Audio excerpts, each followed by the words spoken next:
नमस्कार मंडळी, सॅम्स किचनमध्ये तुमचं सगळ्यांचं खूप खूप स्वागत आहे.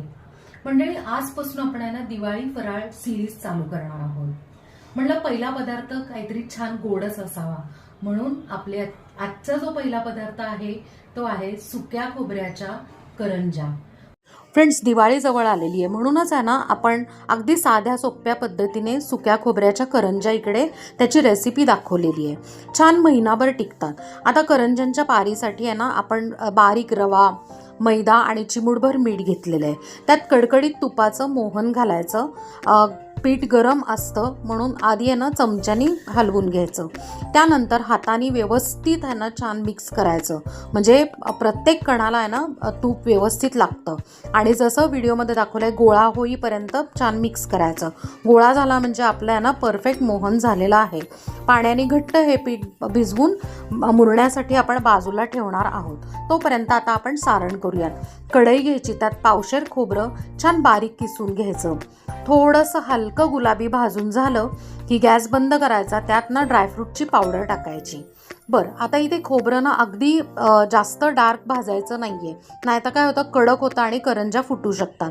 खोबरं चुरून घेतलं की वेलची किंवा जायफळ पूड टाकायची आणि तुम्हाला जेवढं गोड पाहिजे त्या पद्धतीने पिठी साखर टाकायची. तर एवढ्या प्रमाणात आपण आहे ना 1.5 बाउल पिठी साखर घातलेली आहे. इथे सारण तयार झालं. तोपर्यंत पीठही आपलं मुरतं. पीठ मुरल्यावर परत एकदा मळून घ्यायचं आणि जसं पापडाच्या लाट्या करतो आपण एक्झॅक्टली सेम तशाच लाट्या करून ठेवायच्या. म्हणजे काय होतं की घाई गडबड होत नाही आणि महत्त्वाचं म्हणजे एकसारख्या करंज्या होतात. ही आहे महत्त्वाची टिप. आता इकडे आहे ना मी थोडंसं दूध घेतलेलं आहे आणि थोडा मैदा घेतला आहे. छानपैकी पुऱ्या एवढ्या ना आपण लाट्या लाटून घ्यायच्या आणि जसं व्हिडिओमध्ये दाखवलं आहे त्या पद्धतीने आहे ना सारण छान भरपूर भरून घ्यायचं. कडेला दुधाचा हात लावायचा आणि व्यवस्थित बंद करून आपण जे करंजीचं किंवा ह्याचा जो चमचा असतो कटर, तर ते यूज करून आहे ना कडेचं पीठ सगळं कट करून छान करंजी तयार करून घ्यायची. करंजी तयार झाली की एका प्लेटमध्ये ठेवायची, झाकून ठेवायचं. त्याच्यावर नॅपकिन झाकून ठेवायचं, म्हणजे करंज्या कोरड्या किंवा कडक होत नाहीत. एका साईडला आपण तेल तापवायला ठेवलंच आहे. त्यातनं 2-2, 3-3 करंज्या छानपैकी मंद गॅसवर म्हणजेच लो फ्लेमवर तळून घ्यायच्या आहेत. तर आता तेल तापलं ना कडकडीत की मगच लो फ्लेम करायचं.